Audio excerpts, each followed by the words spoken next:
के घूमा है और एक नहीं कई बार घूमा है। जोधपुर से लेकर के जो मेरा शहर है वहाँ से लेकर के 5 बार मैं पेंगोंग तक ड्राइव करके गया हूँ। और मैं एक बात पूरी जिम्मेदारी से यहाँ खड़े होकर के कह सकता हूँ, नॉट बिकॉज कि ये प्रोग्राम रॉयल एनफील्ड ने ऑर्गेनाइज किया है। हिमालय को हिंदुस्तान से दर्शन दो ही तरह के लोगों ने कराया। आदिकाल से हिमालय जो भारत के लिए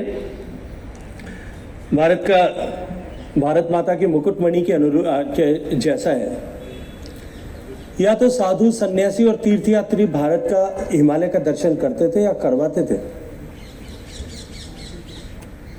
या आजादी के पहले से और आजादी के बाद से भारत की सेना ने जो सीमाओं पर रक्षा करने वाले सैनिक थे उन्होंने भारत के हिमालय का दर्शन किया और करवाया था। और उसके बाद में भारत के युवाओं को हिमालय के साथ जोड़ने का काम रॉयल एनफील्ड ने किया। और मुझे इस बात की आज यहां आकर के प्रसन्नता है, क्योंकि जब मैं रॉयल एनफील्ड बाइक को राइड करके और जब मैं वहां गया था, तब से लेकर के जितनी बार गया मैं मन में सोचता था कि हम जाते हैं, हम हमेशा हिमालय से लेकर के आते हैं और हम दे करके आते हैं। हिमालय को ट्रैश दे करके आते हैं, वहां के लोगों के जीवन में कुछ न कुछ किसी तरह का व्यवधान पैदा करते हैं, पोल्यूशन पैदा करते हैं। लेकिन आज इस कार्यक्रम में आकर के मुझे बहुत संतोष हुआ जब मैंने जाना, जब मुझे विदिशा जी और सब लोग इनवाइट करने के लिए आए थे और मुझे the activities which are being organised and coordinated by Royal Enfield, मैं उसके लिए बहुत सारा धन्यवाद रॉयल एनफील्ड को और इस पूरी फ्रेटर्निटी को उसके लिए देना चाहता हूँ। देखिए, सस्टेनेबिलिटी इन टूरिज्म आज देश में नहीं दुनिया में सब जगह पर, जिस पर सबसे ज्यादा टूरिज्म के सेक्टर में विचार विमर्श होता है। अभी हाल ही में मैं 15 दिन पहले 20 दिन पहले G20 की टूरिज्म की मिनिस्टर्स मीट में ब्राजील गया था। वहां भी जिस विषय को लेकर के सबसे ज्यादा चर्चा थी वो थी creative economy and tourism and sustainability in tourism, इन 2 विषय। और मुझे प्रसन्नता है कि इन्हीं दोनों विषयों को एड्रेस करने के लिए, इस तरह के जागरण का भाव पैदा करने के लिए रॉयल एनफील्ड इस इनिशिएटिव पर काम कर रही है। मैं मेरे अनुभव से आपको कुछ बात शायद साझा करके अपनी बात को आपको बधाई देते हुए समाप्त करना चाहता हूँ। When I've been to Mana, the first village which is known, पहले उसको आखिरी गांव कहते थे, माननीय प्रधानमंत्री जी ने बॉर्डर विलेजेस को नया नोमेनक्लेचर दिया, that they are the first village of our country।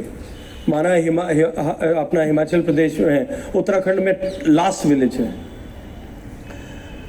वहाँ महिलाएं जो टेक्सटाइल बनाती हैं, वूलन टेक्सटाइल, खुद अपनी जो है शीप से वूल लेकर के और उसको बाद में उसका धागा बना करके और धागे को से जो कपड़ा बनाते थे, बहुत थोड़ी सी आमदनी उनको होती थी। हमने चर्चा की export promotion for council of export promotion council for handicraft से बात की। उन्होंने अपनी एक टीम को भेज करके वहां कुछ डिजाइनर्स को माना में भेजा। उन्होंने उस टेक्सटाइल का स्टडी किया। उन डिजाइनर्स ने वहां की महिलाओं को लेटेस्ट ग्लोबली जो डिमांड जिनकी हो सकती है ऐसे अपैरल्स बनाने के लिए डिजाइन्स के साथ में जोड़ा। और मैं आज आपके सामने जिम्मेदारी के साथ में एक बात कहता हूं कि केवल उस एक इनिशिएटिव ने उस माना और आसपास की महिलाओं की जिंदगी बदल दी। अभी माना की महिलाओं के बनाए हुए कपड़े दुनिया भर के ज़ारा के स्टोर्स पर बिकते हैं। इस तरह का इनिशिएटिव अगर हम लेंगे तब हम विल बी पेइंग बैक। और जैसे अभी क्राफ्ट को प्रमोट करने के लिए बात की है, सस्टेनेबिलिटी को हमने वीडियो में देखा। मैं क्योंकि ट्रैवल फ्रीक होने के कारण पूरी जिम्मेदारी से ये भी कह सकता हूं कि दुनिया भर की जितनी ट्रेल्स बाइकर्स के लिए है, उसमें बेस्ट ट्रेल जो है वो हमारे हिमालय में है। Maybe it in Arunachal Pradesh और इट इज